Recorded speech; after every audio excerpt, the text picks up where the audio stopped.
Just which end to hold. Okay. You're pretty good at that? You ever get it wrong? No. I get the swinging part wrong, but not the which end to hold part. Yeah, Cordy's been pretty quiet. I think he probably has missed one. What? I thought we were going to review the new drivers from 1999, so I'm a little bit thrown off. I haven't looked into it since then, so you'll have to excuse my lack of knowledge today. I brought one. Oh, you didn't mail that to me? Not yet. I got to put a shaft on it probably, unless you can do that. Okay. Yeah, send it over, please. So here's what we're looking at. We got a gears picture. This is John Rahm at Impact. The yellow vector here, this arrow, is the path. The pink one is the face. What kind of shot do you think he hits? It's not a grounder. No, it's not a grounder. He's fixing to hit a nice little push draw out there, Matt. Here's the contact on the face, and he hits up on it 4 degrees or so, depending on the shot. Then you've got another factor that goes into this, and that's the shaft itself. So when he's hitting this shot, the shaft is actually bending, even though you might not think of it this way. My finger's where the T's at. As he's about to hit this, the shaft's actually bending toward the target. And in his case, it's bending 36 millimeters. Now, that might be because this isn't his club. I don't really know. But it's also bending in another direction, which is downward. So as hard as it is for me to flex this shaft, club head is actually moving down. Shaft bends that way when you hit too. So you got tons of variables in what's actually happening when they do it. And this is not one that we're going to talk about today, is how the shaft bends. But we can isolate just how these club heads move and how this works and come up with a good story about how to help you make a good buying decision. And I promise today what I'm going to talk about, no one else on the internet is talking about, and specifically on this particular slide right here. This is the actual center of gravity. So let's do a quick little start there. Center of gravity is like basically where the sweet spot is. And everybody thinks they grab their driver and the sweet spot is in the middle of the club. These tiny little red dots actually are demonstrating where the center of gravity is of every single 2020 driver in almost every combination I can make it. What do you think of that chart? You see any in the middle there, Cordy? I see one pretty close. very, very few. You got one that's pretty close. Otherwise, the center of gravity is not in the middle of the club on very many of these. And it's really important to know where they are because that's what helps you pick out a good driver. It's a small part of it, but an important part. So that's what we're going to talk about here. Why do I care where the center of gravity is on the club? Good question. Let me see if I have that chart here too. So the center of gravity on the golf club has far more to do with where the ball's going to end up. So taking a look at this slide. Forget about many of the fancy words there. You can see the arrows coming off the club. Whenever you hit a shot just off center, like we can use this picture here, or this one right here would be perfect. Let's do this one in black. So let's say my center of gravity is right in the middle of this club, dictated by this red X. Everything hit on this side is effectively giving you the chance to spin the ball to the left or draw it. Anything on this side of that red X is going to give you the tendency to hit fades and slices. So there's some gearing that kicks in. Now, knowing where the actual center of gravity is really helps you curve the ball a particular way. So the better you are, the more significant it is for you to know this. So as an example, if you fight like hooking too much, so every time you swing, your shots are a little bit like Dustin Johnson this week or the last week in the first match, he would be better off hitting the CG or slightly towards the heel to give him some benefit of not over curving. And that would be a nice way to actually learn how to hit your driver into the fairway, just slightly off-centered hits. That's why it's significant. So basically all these pictures up here, minus the $5 that you owe me, Cordy, is tells that story just in a different method. Then another one that we're going to talk about today is the moment of inertia. And think of that in the most generic way of which clubs are the most forgiving. Caveat to that is that I'm taking out the human element of all of this. So it's basically just a raw measurement of a club head that gives me the center of gravity and the moment of inertia, or how forgiving they are. From there, you almost can't use other variables. So I see a lot of testing that's done with with humans, swinging a club and see what happens. The variables in there that you can't control for are the person, the shaft, and anything that's going on with the golf ball itself. And those play a role in which driver you should play. But if you can isolate those, take those variables out, know exactly what this is meant to do, then that should be the basis for your buying decision. It's hard to do that. And I really wish there's one more test that I could do, which is the ball speed off of mishit shots and centered shots on every one of these drivers, because then I could tell you which one actually goes the farthest, spins the least, and is the most forgiving objectively. What do you think, Cordy? Is that a good crash course? Makes sense. Okay, I'm working on that last one too, so that'll be a ton of fun. So let's go through each one of these drivers. First, here's the total graphic. This one is a spicy little chart, if you know what this means. On the x-axis, I have every single driver and how forgiving it is. So you've got your, let me move you guys out of the way here.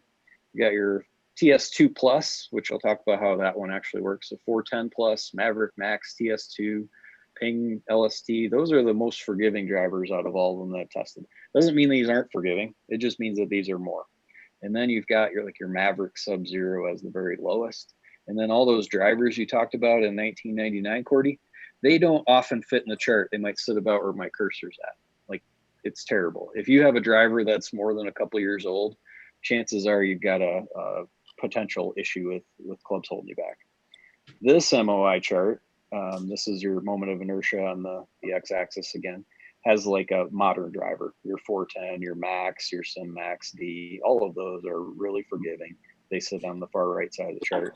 You get into like your SLDR and then go back like 100 years ago to your Callaway S2H2, and you've got a driver that's not forgiving at all. There you go with your SLDR. I really like that driver. If you hit it right where you want to in the middle of the club, that thing was long. It didn't spin very much. That's why people basically had the campaign of Loft Up was created because of that driver. It didn't spin very much regardless of where you hit it on the face. You needed more launch.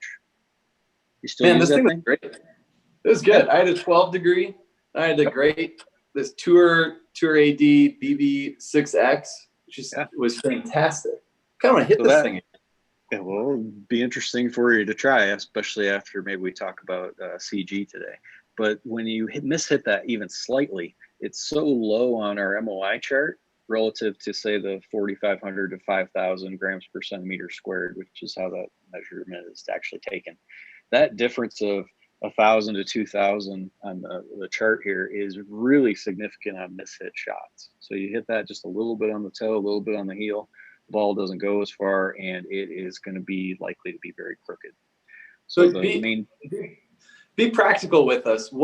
So I'm playing, let's say, 10 holes with each club, right? Like a new, my new Ping driver, and then this SLDR. Practically on 10 tee balls, what difference would we see if we're going to look at some kind of average or something? Yeah, I guess I don't know how I could answer that right now, but I would say that if you mishit these shots by as little as half of an inch, you'd see for you how far you drive it, 10, 15, 20 yards of distance lost, and the height of the shot goes down, the accuracy will be more crooked. That would be a good one for you to test. Play 9 holes with that thing today and track where you hit it on the face, even if you just drew some little dots on it at the end. And I'd like to hear how that would work in the real world. Best I can do is just give you some measurement estimate on that. This is where I think people go wrong, though. They believe the stories of how clubs are improving, which I find very true, by the way. After measuring all of these, I have yet to find a company that isn't improving their driver from 2018 to 19 to 20. They might be subtle. They're not always the 20-yard irrational commercials you might see online or you might see on TV about how much further people are hitting a ball. But they are significantly changing year to year to year. So, for example, if you go from an M6 of last year and then your driver before that was an M1, you've lost. There's a ton of forgiveness that TaylorMade's been able to add to their driver without increasing very much backspin. So the M1 is far inferior to an M6 or even the Sim Max that are available right now. And you can't really know that without trying them, for one, but by measuring these and understanding how exactly CG and MOI work, That's the best story I can give you for that. Now, if you go back to 1999, your Pittsburgh Persimmon driver, this thing, you remember the size, they're really tiny. They're not very heavy. And that is going to be crooked, short, and awful. And some people even come into us. I showed you a picture the other day of golf clubs that come into Golf Tech, and it's a mess on what people are bringing in. So here's a picture of, let's start with Titleist. I'm going to go through these 2020 drivers and try to go super fast because we have a ton of content on YouTube already about almost every single one of these. So this is like super high level, how you might pick out a driver and what might work for you and what might be better than something else. So I get a ton of questions. I've gotten so many questions. I'm going to guess over 50 since we've started talking about these measurement tools that we use and these dots that I'm placing on the club and the MOI and CG measurements. Those are all from teachers. They're all curious about how are you measuring this? How's this work?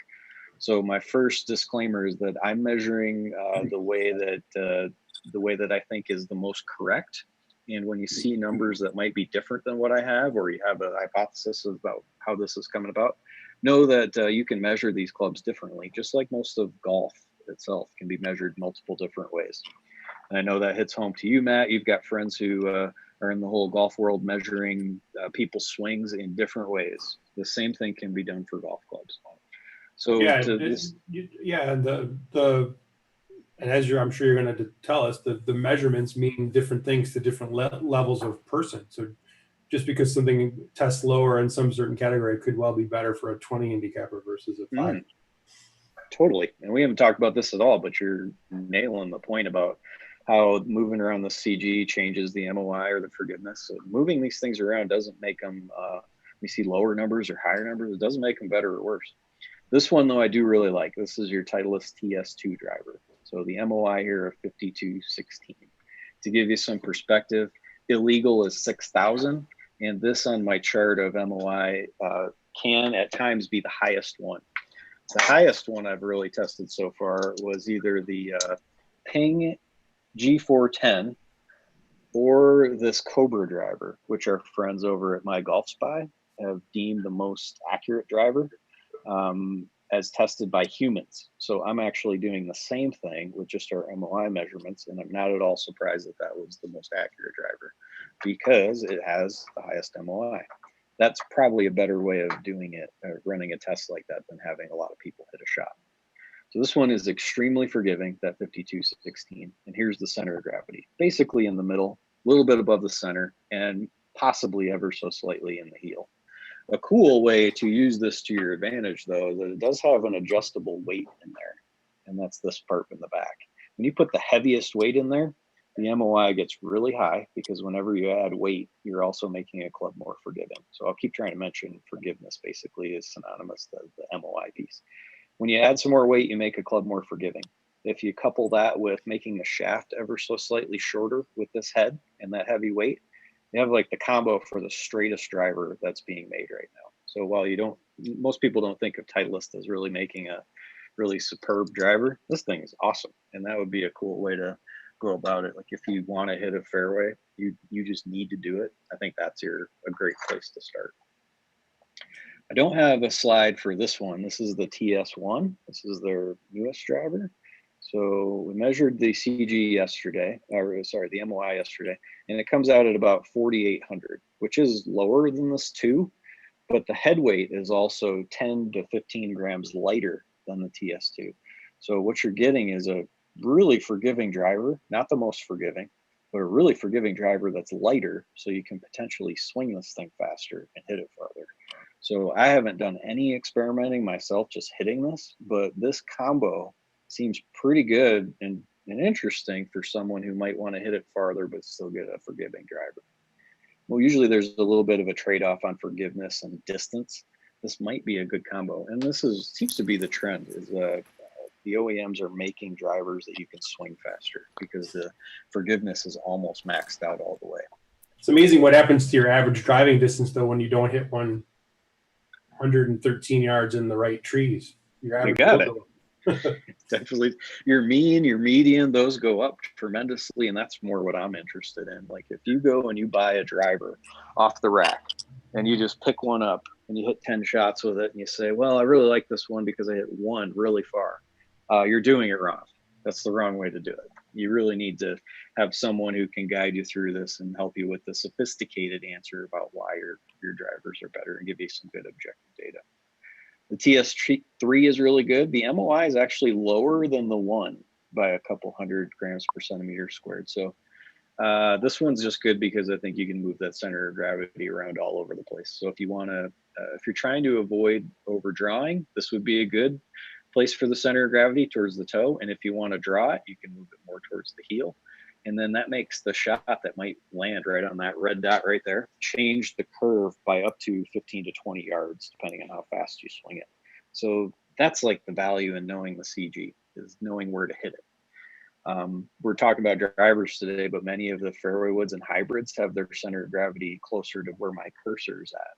And that's when the good players, like what we talked about, I think last week with you, Cordy, hit a shot in the middle of the club and it curves too much. And then they immediately make, man, I just hooked these clubs too much. Or it's me. I do something different with this 3-wood or hybrid. And really, it's just the off-center strike relative to the center of gravity is making the ball curve too much. What do you think? Am I going fast enough, but still hitting most of the points? Questions so far? Yeah, I think what's interesting is I'm guilty of this, and I think all my friends as well. But I don't know really anybody that's ever moved a weight in the driver. Everyone just sets it and forgets it. Like, I never moved this. Yeah, the entire time I had it. When I probably should have played around with it a little bit and tried a few different things, I think so.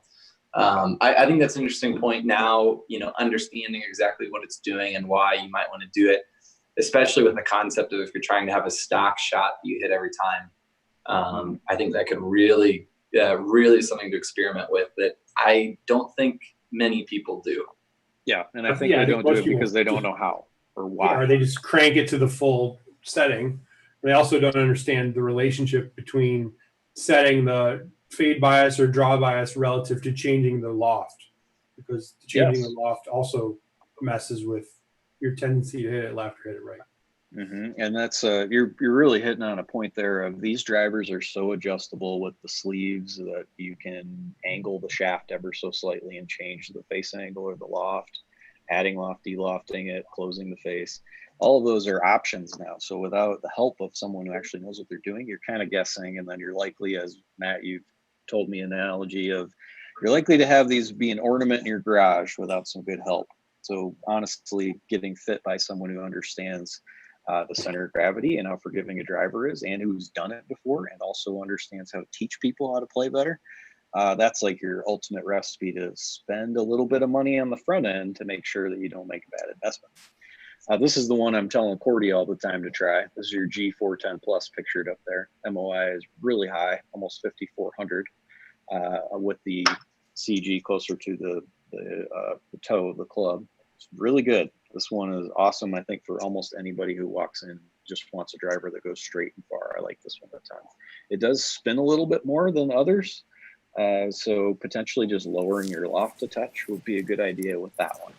But as I keep going through this, I'm going to go through these things fast and tell you all about these drivers. But the main point I can say is that all of them are really good.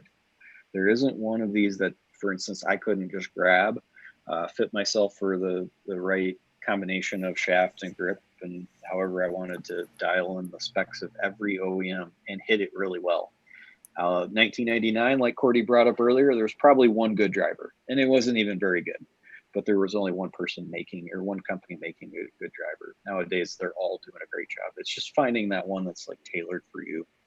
So hopefully this info helps here. The one I do actually like, that is a very big sleeper in the whole world, is this one, Mizuno ST200.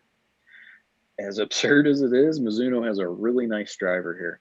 And the part that I like about this one the most is that it's actually a very low spin driver. So it has a high MOI, 4,800 on there is what you see. So high MOI generally tends to spin more. This one does not. So this has the potential for you to launch this really high, spin it very low, and be forgiving on mishit shots. Now, this is the non-adjustable one. The adjustable one is one I would tell you not to buy. And not because it's really terrible. It's that unless you really want to change the left and right throw, so if you really do fight a draw, or fight a slice. This is actually really good. So sorry, I need to amend that comment. Don't buy this if you hit the ball very straight and you're just looking for something that'll go long or straight or that variable. This is for the curve. So if I take both of these weights and slide them in the heel into the toe, I've got the club that actually moves the center of gravity along the face the most, up to about 6.5 millimeters. So far I've been able to move that, which doesn't sound like a lot, but that can be an easy 20, 25 yard, maybe even more than that difference in which way the ball will curve. But when you move the weights back, the MOI doesn't get as high as I think it should on some of these other drivers. Plus, you've really just increased the height of the center of gravity, and now you've made a driver that spins a lot. So there's a lot to put into that statement. To simplify this one, if you want to curve it the most, change which way left or right it goes. This is really good for that. But if you're looking for farthest, straightest, and you already hit it far and straight, I wouldn't recommend that one. I'd stick to the one that actually doesn't have much adjustability to it. But it's probably the first year I've seen Mizuno. We got a question in. We got a question in here, Nick, on MOI. You talked about moving all the weight to the back. Could you, in one of the earlier, we were talking about one of the drivers, I don't remember. Why does that increase MOI, or can you go into a little more? They're looking for a little more clarity around that. Sure. So take this picture, for example, if you can see even just a little bit of this. The green center of gravity dot that I drew here is a little further back. The farther back that you make that, the less the club head. MOI and forgiveness is really just the amount of twisting that happens when you hit a shot. The farther back you can slide this weight, the less twisting you get on those off-center hits. If you take like your SLDR driver, which has the center of gravity really close to the face, any mishit shots twist this tremendously when you hit it. So all the manufacturers are trying to move the weight as far back as they can and as low as they can. Like the SIM driver is a really good example of that one. And we're going to hit this one next. You can see that almost like the rudder, the inertia generator that they put down here in the bottom, and where they have a weight port right in the back. That's their best attempt at lowering that as far back as they can, down as well. The problem with a lot of these drivers, when they're trying to make them that way, is it's challenging. Like take this Mizuno driver. I might move the weights all the way back, but they're not nearly as low to the ground as the TaylorMade is. So now you've raised the center of gravity, which also makes you spin it more. Again, going super fast, super high level. These are things golfers should know, but you can learn this from your coach and your fitter. It's not something that you can learn just on your own. This is not like a good time for Corey to sit in his armchair expert underneath that lamp and try to guess at what's going to happen. There are too many options. There's too many variables. It's too hard to do this yourself. All these are I think what this is doing is I think what this is doing is it's helping people understand the questions to ask. You don't need to know the answers. What you do know is that what you do need to know is that these questions are the ones you should be asking. Awesome point. I would ask my fitter a bunch of different things. One, should I try a shorter length shaft? The worse you are, the more that is the correct option as a whole. Next, do you know where the center of gravity of the driver is? And then if you have adjustable weights like this SIM does in this picture I'm showing you, the center of gravity moves across the face. It doesn't end up in the same spot. And a quick refresher, that center of gravity is really like the sweet spot. That's where you'd want to hit it to get the straightest ball flight, assuming that you have a swing that is hitting the ball straight, zero face, zero path. Now, the other part could be which one of these is more forgiving. I wouldn't be afraid to ask a fitter 3 or 4 different questions on that, and they should be able to know the answer, or at least give you like I think this one is a little bit more forgiving than this, and then give you some justification for why. Those are just the most basic questions every golf coach should know. It's hard to find that information though, so it isn't easy to ascertain as a student, but hopefully that's what we're getting at here. It's also difficult if you're dealing with people that just sell into one line. You know, if a fitter is just selling into one kind of club, you're gonna have some tough time. And we're trying to carry not every manufacturer, because that's impossible too, but we do have 5, 6, 7 OEMs depending on the time of year, and that really encompasses about 95% of the demand that we get. Somebody comes in and ultimately asks for a driver we don't have, but it happens very rarely because we're very cognizant of that. And then we're also very cognizant to make sure that we don't bring in any garbage. There's nothing in here that isn't good. All of these drivers, I've got about 20 of them on this table that you can't see. They're all good. This one has been interesting to me. This is the TaylorMade SIM. And I don't know if I've talked to you guys about this, but I'm puzzled by some of this. Not in a bad way, but I am puzzled by this design. When you look at the club head, you can see my red dots here, and I'm drawing those to scale as best I can. First, you got your forgiveness. MOI of 4493 in the neutral setting. That isn't the highest one. That isn't the highest one at all. But I love this driver for a certain set of people. The center of gravity, those dots, all of them are on the toe side of center. So, Cordy, knowing what you know now, who might this kind of driver be good for? And I think Cordy's lost. Matt, what do you think? Did I do it convincing? My screen is frozen. I can't answer. That's what I thought. Yeah. Was that good? The toe side dots are going to be for someone who overdraws it. You got it. So if you stand up on the tee and you are deathly afraid of hooking, and my computer's going too here, Cordy. If you're deathly afraid of hooking, this is like the perfect driver for you. It is going to give you the most gear effect. So any shot that's hit on this side of the club is likely to help you impart some rightward spin on a shot.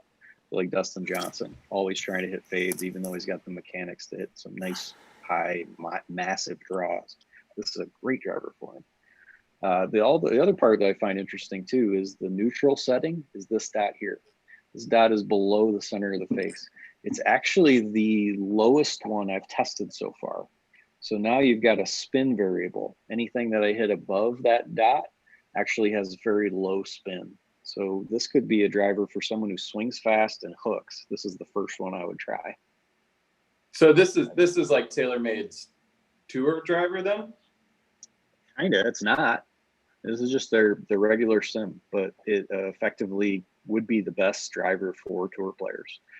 Now, I'm not saying that this doesn't work if you do slice, but setting the driver in the most draw setting almost gets the center of gravity back to the center of the club. And that's really what manufacturers are using to change the curve of the ball.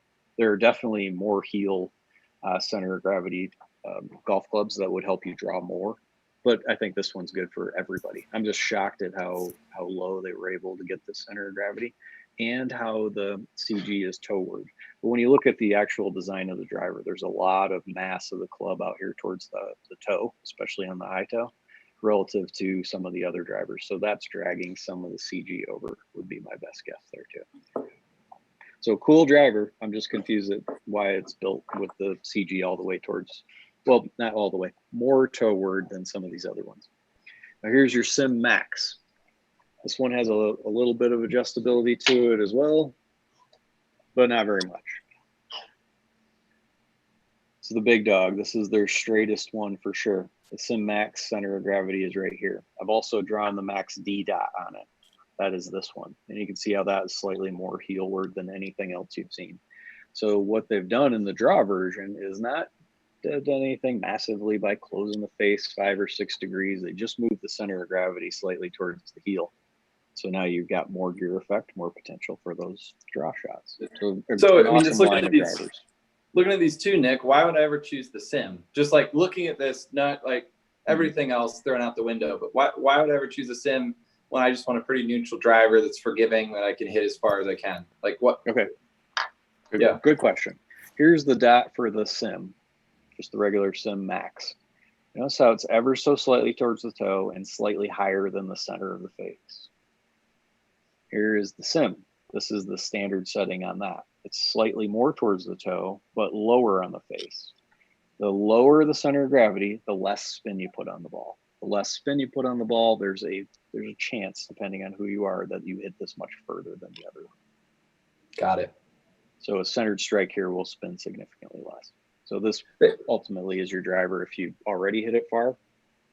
I think this is a good one.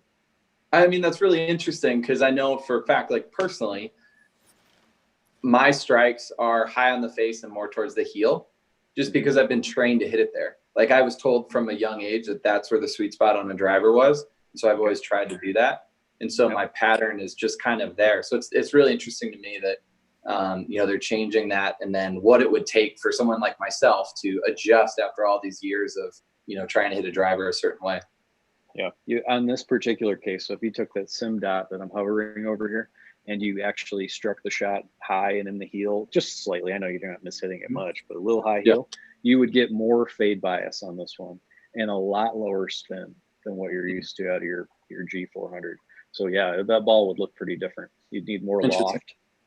You need more loft and have the expectation that you're going to push and maybe push cut more with this driver. What's kind of the minimum club head speed you recommend for the sim here? I think this would work for anyone. So while I'm saying less spin, I would just go up in loft. So you can get this up to your 12.5 degrees, no problem. I just like this one for people who hook too much. That's like the perfect driver to try. The Sim Max is one of the straightest. It's a really good one if you just want to hit fairway. So it's all this is player dependent too. What are your goals? What are you trying to get out of this? What are you trying to get out of a club fitting? And then your fitter can help you make a good decision there. You're never going to be able to find like the perfect decision. The perfect way to find a driver would be to get fit, hitting every single one of them over the course of days or weeks, and hit multiple shots, like maybe 50 with each driver, have everything tested, hit on gears, have your TrackMan running, know exactly where all those shots went. Then go play probably like 50 rounds of golf with it and see which one went the straightest when he went out to go play. And you see how pretty quickly I'm getting to like a pipe dream? You can't do that. You're pretty quickly getting to next season when there's a whole bunch more of them out. This is not practical. What you really want to do is hit 4 or 5 shots with each one, 4 or 5 good shots, not bad, good ones near the center of the face. And then from there, you have enough data to help you make a good buying decision. Go out there, play with that thing, and own it. That's how a good club fitting should be. Plus, a good fitter can watch you hit your driver, the one you already have in your bag, and immediately go to the right neighborhood. It might not be the exact one on the first go, but would take you to the right neighborhood. You got it. If you're trying 3 heads and you haven't gotten anything different out of where you hit the ball, your fitter probably just is missing the boat on which head to pick, which is the most important thing. The shaft is important, because you saw that degree that it bends and twists that I showed you out of John Rahm today. That matters, but picking out the right head is the fastest way to getting a good fitting. Or earlier I mentioned how, go ahead, Matt. Do you have a slide for the Atragon one-piece driver? I was waiting for that one. You know, I'm trying to buy some really strange and hard to find drivers. I've got a Goldwyn driver in here and a few others, a Power Pod. Yep, you got it. I'm gonna find a few strange with them. The one piecers are hard. I can't really take that apart. Didn't the Goldwyn one have no grip? You just hung on to the shaft. No grip, or it's like so thin, tacky. So then you've got the difference between generations of driver. So here's an example of M1, M5, and the Sim. First, you can see how the MOI has always gone up. So they're small increments, sometimes a couple 100 grams per centimeter squared, but they're going up. Also, while that's happening, the center of gravity is going down on these. So you're not getting a more forgiving driver, but it's still spinning like a 3 would. It's going down. So this is what I'm suggesting by improvement. Lower CGs, higher MOIs, better drivers. They're changing. Now, someone who might come in and be fit for an M1 and got a really nice fitting, they hit the ball exactly where they want to on the club. Maybe it's just barely above this this yellow dot, or they've got the right amount of spin because of the driver fitting they've gotten. If they grab a Sim, it doesn't mean the ball's going to go 20 yards farther. But not everyone is getting a good fitting on that M1 first. And even if they've gotten fit for an M1, the Sim is still a pretty big difference between those two. And it's worth trying. It's worth the investment in your game. Another factor too is you change over time. I mean, the player you are when you're 25 and 30 and 35 and 40, it changes for the better, some things, and some things get creakier and slower. I hear. Great point. You read about that in a book? Your friend told you? We've talked about that a bunch. You need what you need right now. You don't need what you need 10 years ago. That's not actually the right answer. Maverick, Callaway. This one's always hot to talk about, which is I found interesting as well. MOI 4461. Now, it's hard to remember all these numbers that I've already gone through, but 5,000 is probably a limit of where I'd say a driver is starting to lower in forgiveness. Like your maximum forgiveness drivers are around that 5,200 number. This would be 4461. It appears kind of low, but I don't really believe that anyway. First, they did a nice job of placing the CG about in the middle of the club. It's ever so slightly high, but that's done almost on purpose because of the design of the club. This is made so there's less down here in the low back part, which is the opposite of the TaylorMade drivers. They do that because by moving the weight low and back, you've also made this less aerodynamic. So you're not as likely, not that you can't, you're less likely to swing it fast. This one, they tried to make a super forgiving driver, and it's fairly forgiving, but it's not the highest by any stretch, but also allow you to have some aerodynamics in there of less of club on the bottom, so you could swing this a couple miles an hour faster. So potentially you could swing this faster, and if you get a really nice fit on it, this thing will go far and straight as well. So it's really like that one too. But it's crazy to see how different paths these guys went on. These are the two major players in the game for drivers, and they're very different by design. Still going to tell you both of those would work great. Maverick Max, I think that one is not next, but now it is. In this one, you can change the settings as well. It has two different weights. You can move those around. They don't weigh the same. So if I put the heavy weight in the heel, I'm moving the center of gravity towards this dot right here. And if I put the heavy weight in the middle of the club back here, then I'm likely to keep the center of gravity closer to the middle of the face. So that's a pretty big difference too. I would think if you swing this one about 100 miles an hour, my best guess would be about 15 yards of difference in which way the ball could possibly end up by moving the CG around like that. And this one is a pretty high MOI. You're 52, 38 with this setting right here. That's pretty good. That's going to be a very forgiving driver. So all these could work. You might not swing this one as fast, but it's an awesome driver. Sub-Zero is the one that can change the most for someone who, there are players out there who want a lot less spin. This is the perfect driver for that. This one has two different weights in it. First one is in the back, and then the different one in the front. Those weigh different amounts too. Put the heavier one in the front, and you have an MOI that's pretty low, 4101, but you have a shot at lowering the center of gravity as well, and this one will spin the least. Out of all the drivers, if you're a good golfer and you want to spin it the least, grabbing this one and grabbing the regular sim would be your starting point. If you move the heavy weight into the back of the club, you gain 500 grams per centimeter squared of forgiveness, and now you've got a driver that's actually pretty forgiving, but still looks really nice. Like I think tour players like looking down at this driver. It's got a really classic look to it. Good depth of the face, and it's just an awesome driver. But this is a spin killer for sure. So if that's you. You want to spin it less? That thing is awesome. That should have been the name instead of Maverick. Spin killer. Yeah, there's a lot on that one. I mean, I asked the Callaway guys about that. They could have taken a vowel out and then spin KLLR. I mean, that'd have been fine.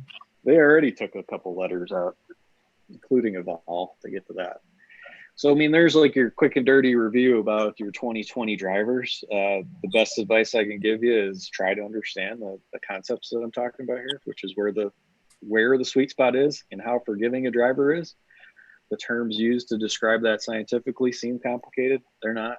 And knowing where those are is important for a fitter. It's important for a coach who fits gloves, which is still my preferred option for people. And then if you're trying to buy these on your own, good luck. It's not how it works. Oh, what a good parting message out Don't there. do it. Good luck. Don't do it. Club fitting, it's the cheapest investment in your game. And it's not because the product's cheap or inexpensive or not good. It's a small investment to make sure that you have a driver that you can stand on the first tee with and say, I feel good about this. So as good as you're going to feel. Yeah, as good as you're going to feel. Right. So one of the cons to club fitting, Nick, is most people think, and honestly, this is my experience. Like, this was a very expensive shaft that's in this driver. I have a very expensive shaft in my other driver. They think of club fitting, they think of a $900 driver. Is that always the case? No. I think you're doing it wrong if that's what you're doing anyway. I think it's very cool, and we have shaft options that any golf tech will carry that will give you like something that looks cool. I don't have anything laying around here, but if you want like the coolest shaft, we've got it. You want something that looks different, no one else at your club will have it, which is not a bad way to pick out your shafts. We can do that for you. But what we're trying to do is offer you a stock option. Any of the upgrades the OEMs have, they make some really good ones without having to tap into your wallet for another $500 driver. That isn't what's making the golf club. But then we'll also be able to get you, if you want to buy a $900 driver and make a good decision on which one to get, we've got that option too. But if that's your only option, is to really buy something that's very expensive, and I'm talking about something your first option is $700.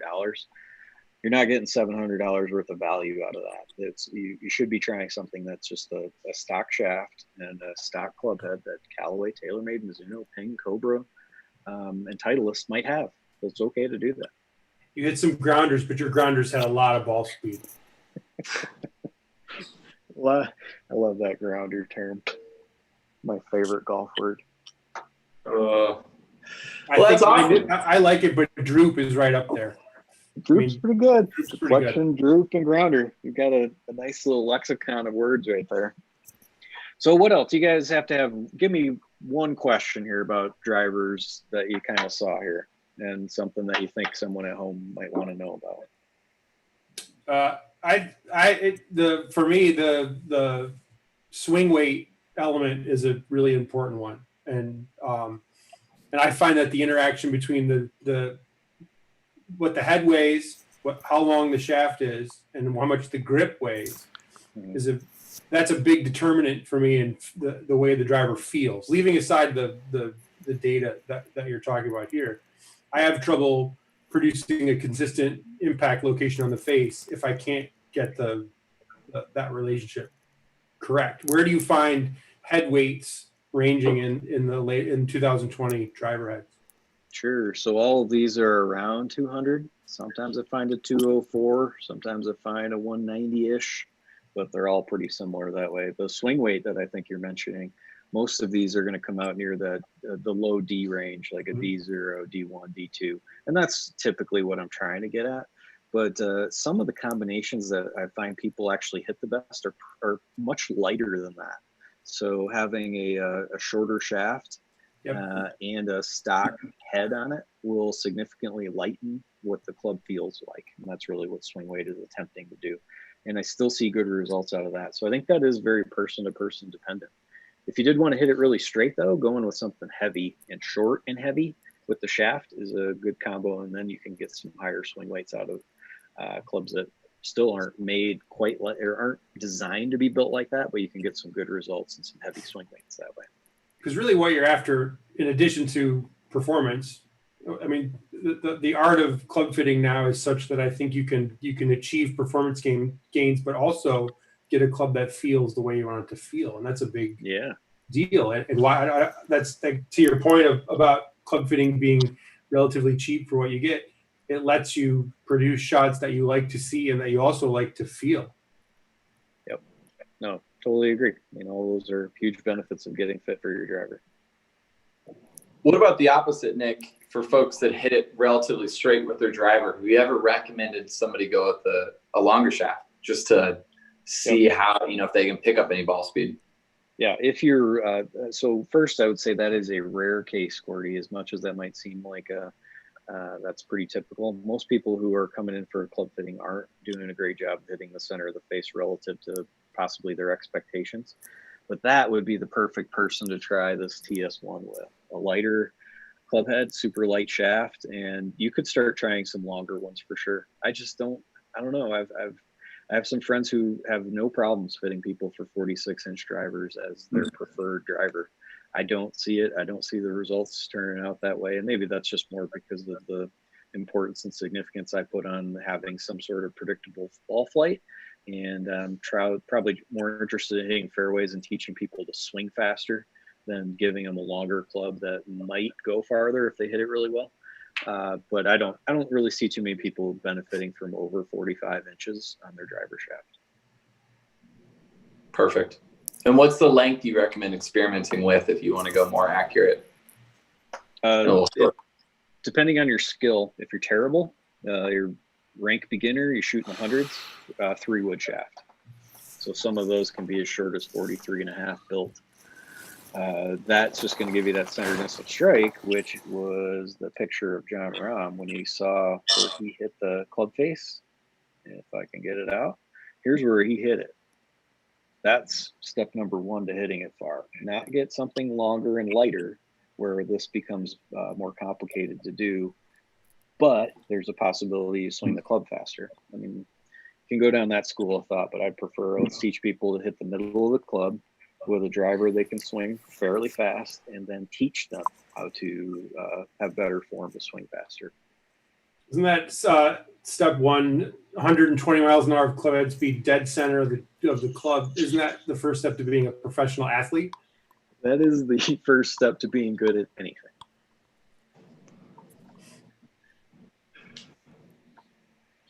Well, on that bombshell, should we call it a close on our driver episode today? Yeah, no, let's do that. I appreciate you guys. I know, Cordy, you're interested in club fitting, so hopefully you got something out of this. And Matt, you guys do that hot list every year, which is always really cool. I do think the ultimate way to probably up the game on the hot list would be to do something like this in addition to the human testing too. So I think that'd be super cool to see. I'm trying to do that myself though, so don't beat me. Yeah, there's a technical element to it that is what gets things it doesn't get them over the finish line, it gets them over the starting line. You got it. So the manufacturers have to do a performance brief about the technical aspects ahead before they get to the players. But to your point, I mean, there are launch. I mean, I'm one of the. I get to supervise the pros, and so I get to watch people hitting good shots. Yeah. And when you watch Jason Gus, pipe one 285 and go, well, that one, it's not quite as hot off the face as the other one. You're like, okay, right.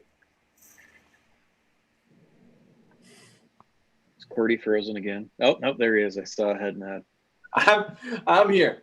No, this is great, Nick. Thanks for diving in. I am really curious I'd be curious to get two heads, one of the low spin, the Maverick or the Sim, and then compare that to my gamer and see some of the different results, or get fit in there and see if you can gain more speed, but is the accuracy loss potentially worth it? So I think there's some real things to consider for folks if they like experimenting with different concepts, that there's some good testing you can do on your own to, kind of figure things out and see if there's something better out there for you. Yeah, no doubt about it. And when you make it to Denver, that's what we should be doing. I'd be really curious to have you hit 10 shots with a Sim Max, 10 shots with yours, 10 with just a Sim, and let's show where those go. For sure. Cool, guys. Matt, it's good to hang out with you today. Good to see you guys. See you soon. See you guys.